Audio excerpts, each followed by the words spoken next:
Esse ano nós tivemos uma atividade unindo gerações, ideia do pastor Leonardo, e nós tivemos 2 retiros no mesmo dia, um reunindo os homens e meninos, adolescentes, jovens, em um determinado lugar, e um outro retiro no mesmo dia, o mesmo horário, reunindo as mulheres, as meninas, adolescentes, jovens, em outro. E me coube levar uma palavra nesse dia aos homens, aos meninos, aos adolescentes, aos jovens. Estavam lá também representantes da idade melhor, não é isso? E aí, depois no domingo, no culto no final, chegou um irmão diácono, muito experiente aqui da igreja, e disse assim para mim: pastor, prega essa mensagem um dia para a igreja, aquela mensagem que você pregou ontem. Eu pensei assim, pode ser, se um dia Deus der oportunidade, se Ele desejar que aquela palavra fosse conhecida de toda a igreja. E eu entendi que o dia é hoje. Esse ano nós tivemos como tema, estamos encerrando, Igreja que Ama. E eu creio que podemos meditar assim nesse texto, nessa mensagem que está em 1 Timóteo, capítulo 5. Nós vamos ler o verso de número 1 e o verso de número 2. 1 Timóteo, capítulo 5, 1 e 2.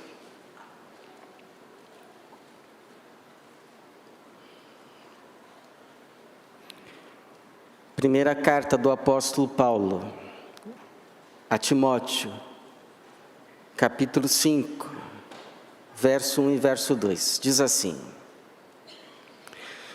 não sejas duro na repreensão ao idoso, mas exorta-o como a um pai, aos jovens como a irmãos, às mulheres idosas como a mães, às jovens como a irmãs, com toda a pureza. Obrigado, Senhor, por esta manhã tão bela, que o Senhor nos reúne como igreja para prestarmos culto ao Senhor. Obrigado pelos hinos que já foram entoados, os louvores, as orações que o Senhor já ouviu. E agora, Senhor, pedimos que o Senhor se digne também de falar conosco, por meio da Tua palavra ministrada pelo Teu Espírito, a cada mente, cada coração, a fim de que saiamos aqui instruídos, edificados, orientados e expressemos ainda mais aquilo que o Senhor nos deu como vocação de sermos a Tua igreja, a família de Deus. É a nossa oração para a Tua glória, e em nome de Jesus, amém. Faz pouco tempo, o pai de um amigo meu faleceu. Eu participei do sepultamento, do velório, e esse meu amigo escreveu um texto em homenagem ao seu pai, e dentre muitas coisas que ele disse ao seu pai, como última homenagem, me chamou a atenção uma frase: nós temos as nossas diferenças. E eu fiquei pensando, é verdade, as gerações têm as suas diferenças. Até porque a vida se apresenta a cada geração de forma diferente. Por exemplo, tempos atrás, se quiséssemos fazer uma pesquisa, quem não tinha a Barça, quem aqui já teve a Barça? Tinha que ir a uma biblioteca, passar lá 1 hora, buscando os livros, pegando no catálogo o tema, resumindo, aí fazia aquele trabalho, grampeava, fazia a capa, tudo à mão. Hoje com a IA, você pede que ela faça a pesquisa e ela faz em segundos. Claro que você precisa conferir, ver se de fato as informações são legítimas, verídicas, válidas, mas ajuda muito. Ajuda muito. É impensável falar para um adolescente, um jovem, fazer pesquisa como eu fazia. Eu lembro, uns 15 anos, eu estava numa reunião de pastores, e um levantou assim a bola: olha, vai vir uma tendência aí das pessoas trabalharem em casa. Teve um e dois que se levantaram e disseram assim: isso nunca vai dar certo. Quantos aqui trabalham em casa hoje? Home office. Tudo ou quase tudo online. Isso abre possibilidades antes nunca imaginadas de uma pessoa trabalhar em determinada empresa e morar em outro estado, morar em outro país. Isso era impensável antes. Isso aconteceu também quando surgiu o carro foi inventado, e aqueles que amavam os cavalos disseram que isso nunca ia dar certo. Pergunto, quem aqui hoje anda de cavalo? A gente não aguenta mais de tanto carro, essa é a verdade. Então, essas mudanças vão produzindo mudanças também na forma como a gente enxerga a vida e acaba vivendo a vida. E o problema é quando, então, essas diferenças de gerações, porque é normal que hajam as diferenças de gerações, mas o problema é quando as diferenças de gerações se tornam em conflitos de gerações. Conflitos, desentendimentos, tensões. E aí a solução mais corriqueira é cada um para o seu canto. É o apartar-se um dos outros. E aí hoje, por exemplo, nós temos igrejas que são só de jovens. Os mais velhos não têm lugar. E temos igrejas que são só de idosos, ou que tem pouquíssimos jovens. Eu digo a você com toda a confiança, que nenhuma dessas igrejas, por mais confortável, cômodo que seja para quem está lá, nenhum desses modelos é o modelo do Novo Testamento, nenhum desses modelos. Esses modelos são caricaturas de igreja, mas não são retratos fiéis da igreja conforme revelado nas páginas do Novo Testamento. Porque uma igreja conforme o modelo do Novo Testamento, e portanto revelado para nós, como modelo para nós, não é uma igreja que tem só jovens, não é uma igreja que tem só idosos, não é uma igreja que tem só homens, não é uma igreja que tem só mulheres, mas é uma igreja em que tem jovens, tem idosos, tem homens, tem mulheres, tem crianças. O modelo é de uma igreja família, como nós vemos aqui retratado nesses dois pequeníssimos versículos que lemos. Temos aqui um vislumbre de como era a igreja no tempo do Paulo, no tempo do Timóteo, a igreja do primeiro século.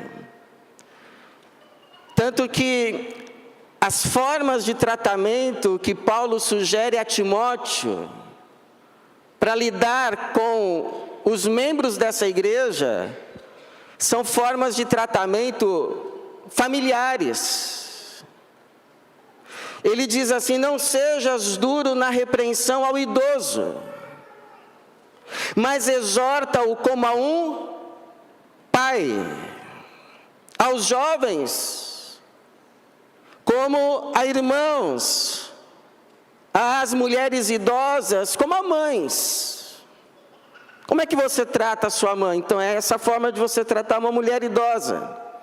As jovens, como as irmãs, com toda a pureza. Ou seja, o modelo revelado para nós de igreja, no Novo Testamento, que deve ser modelo e se expressar entre nós, como igreja hoje, é a igreja família.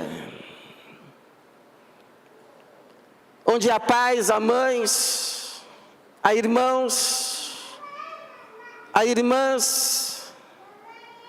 E a pergunta que fica é como que a gente expressa isso?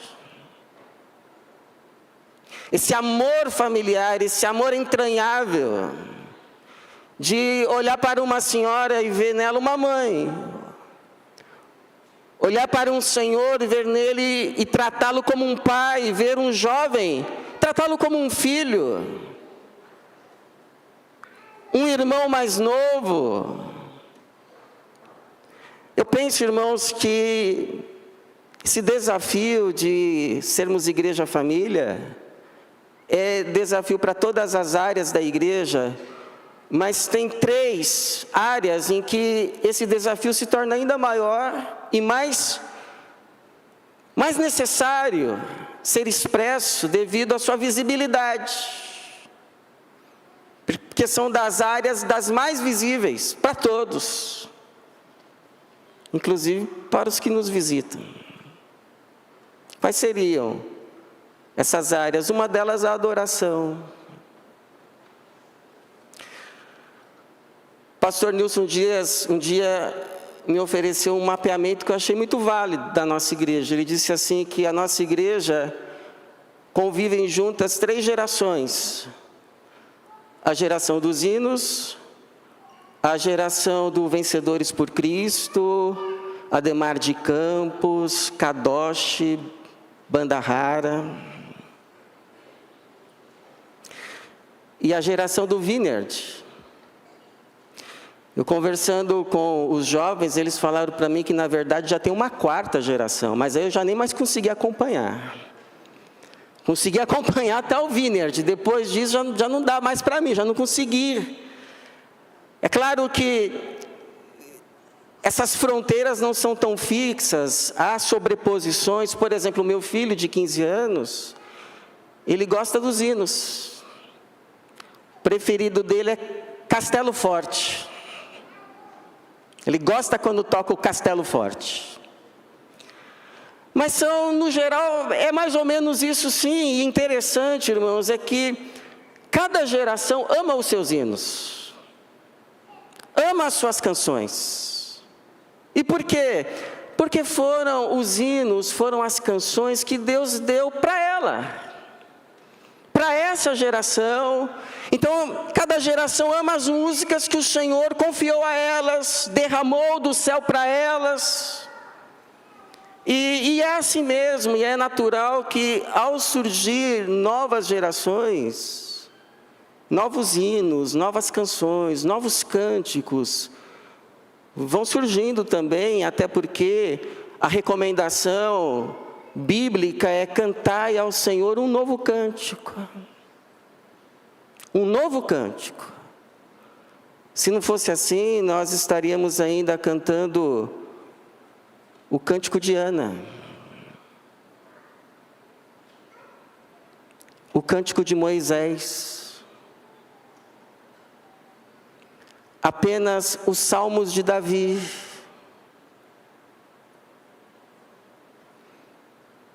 Inclusive, teve grupos ao longo da história da igreja que afirmaram, que disseram que as únicas canções que deveriam ser cantadas nos cultos seriam os salmos, porque são inspirados.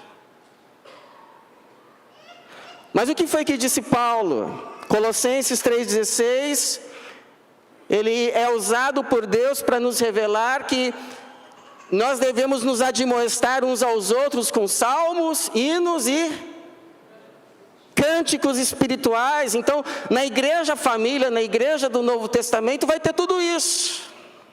Vai ter salmos, vai ter hinos, vai ter cânticos espirituais.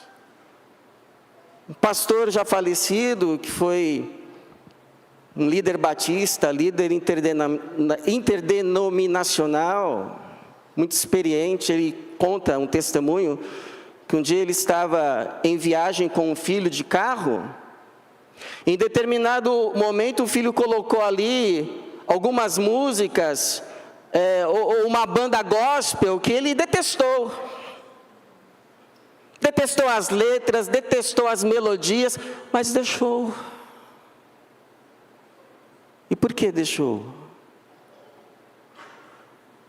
Porque não queria perder o filho.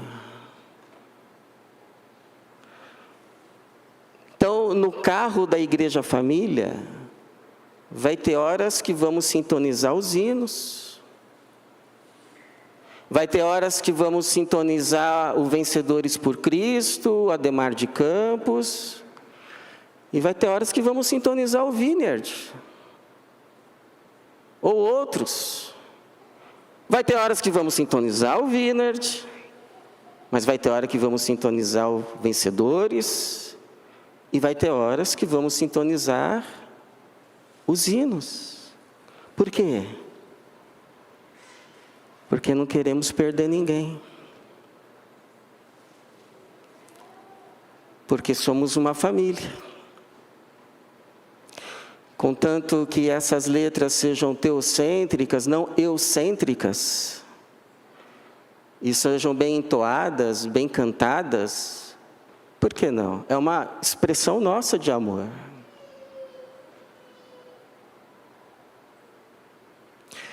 Mas há uma segunda área, que se torna preponderante, urgente, que expressemos o amor de família como igreja.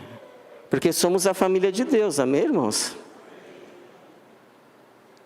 Somos irmãos e irmãs em Cristo Jesus. Área da comunhão. Você sabe que em alguns lugares cresce muito o islamismo no meio dos homens. E por quê? Uma das razões é que os homens vão às igrejas e quando eles chegam às igrejas só vêm mulheres. Aí eles deduzem, eles concluem que a fé cristã é uma fé feminina.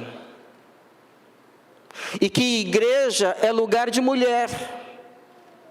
Aí eles vão para as mesquitas e encontram nas mesquitas, pleno meio-dia, num dia da semana, 100 homens orando. Mais de 100 homens orando, e ali ficam.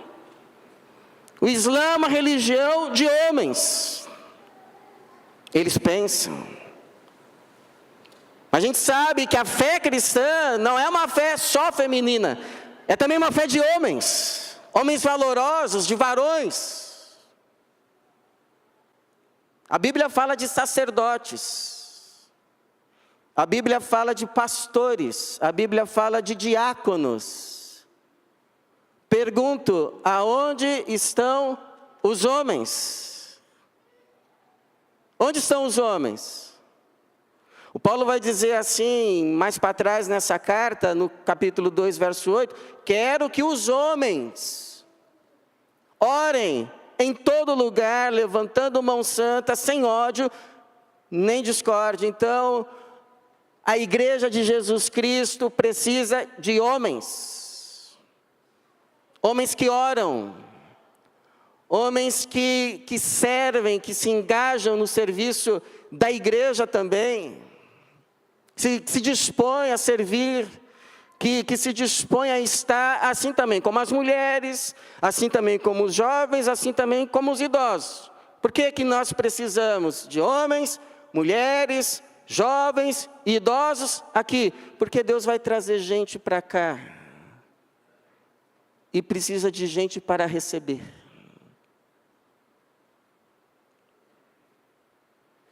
Deus vai trazer homens para cá e precisa de homens aqui para receber os homens. Precisa de mulheres para receberem as mulheres. Precisam de famílias para receberem as famílias.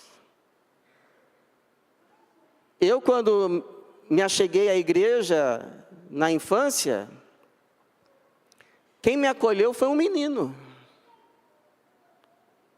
Não foi um diácono, não foi uma vovó, foi um menino. Me acolheu, me fez me sentir bem-vindo. E até hoje é meu amigo, se tornou pastor também. Pregou recentemente numa quarta-feira. Meu amigo até hoje, laços de família. Hoje, se eu não fosse pastor e fosse procurar uma igreja, eu ia procurar uma igreja em que houvesse famílias. Em que houvesse espaço para adolescentes ou pré-adolescentes. Como essa igreja.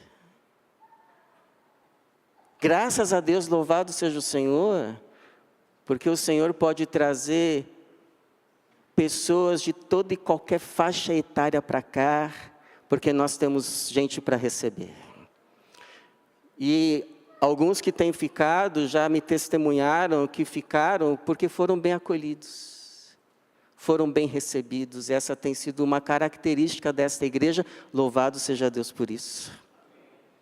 Deus continue fazendo de nós essa igreja família, essa igreja acolhedora, onde são bem-vindos os idosos, são bem-vindos os casais, são bem-vindos as famílias, são bem-vindos os jovens, são bem-vindos os adolescentes, são bem-vindas as crianças, são bem-vindas as famílias, e quem quer que o Senhor traga aqui? Talvez precisamos começar um ministério com surdos. Mas pastor, não tem surdos? E claro que não tem. Não tem ministério para eles, você acha que Deus vai mandar para cá? E assim por diante. Primeiro a gente arruma o jardim. Então vem as borboletas. Mas há uma terceira área também. Porque a nossa igreja é acolhedora, mas pode ser ainda mais. Nós sempre podemos ser aperfeiçoados no amor. E temos de ser aperfeiçoados no amor até que cheguemos à estatura do varão perfeito que é Cristo Jesus. Que acolheu crianças, idosos, pessoas que ninguém queria. E a nossa igreja reflete esse amor. Mas há uma terceira área, a área do serviço. Eu lembro do pastor Hélio Schwartz Lima, um dia falando assim, que quando ele começou o seu ministério, ele era como um jogador que corre o campo inteiro. Exercia várias funções. Aí a idade foi chegando, ele ficou mais como aquele jogador que ficava na banheira esperando a bola. E agora ele já se aposentou, mas Deus o tem usado como técnico. Ele não está mais dentro das quatro linhas, mas orienta, aconselha, prega. Por quê? Porque no reino de Deus, o justo não se aposenta. Quem está aqui pensando já em se aposentar? O justo não se aposenta, ele só muda de função. Mudar de função não é se aposentar. Não, pastor, mas eu já fiz bastante. Então você quer já ir para o céu agora? Enquanto estiver aqui, é mão no arado, é servir, é amar, é se dar. Porque Deus ainda te deu muitas coisas para você dar. Pastor Irlande que fala aqui naquela imagem que Jesus nos dá, do vinde a mim e tomai sobre vós o meu jugo, que esse jugo era o jugo que se colocava nos bois, e geralmente sobre 2 bois, e se colocava um boi mais velho, experiente, ao lado de um boi mais novo, para que o boi mais novo aprendesse a arar com o boi mais experiente, mais velho. Então, o trabalho era feito com a experiência do mais velho e com a força do mais novo. Na igreja também é assim. A obra é feita com a experiência dos mais velhos e com a força dos mais novos. De modo que ninguém deve ser excluído, desprezado, considerado não útil. Porque os idosos são úteis. Salmo 92, 12 a 15 vai dizer: os justos florescerão como a palmeira, crescendo como o cedro do Líbano, plantados na casa do Senhor, florescerão nos átrios do nosso Deus, na velhice ainda darão frutos. Olha, irmão, você ouviu isso? Sublinha aí na sua Bíblia. Na velhice ainda darão frutos. Não estão infrutíferos, não estão estéreis. Na velhice ainda darão frutos. Louvado seja o Senhor. Serão viçosos e verdejantes para proclamar que o Senhor é justo. Então, os 60 mais são todos úteis, os 70 mais, o 80 mais, o 90 mais, os 100 mais. Mas os jovens também. Os menos 40, os menos 30, os menos 20, os menos 10 também. Tanto é que Paulo vai dizer ainda nessa carta, no capítulo 4, verso 12 a Timóteo: ninguém te menospreze por seres jovem.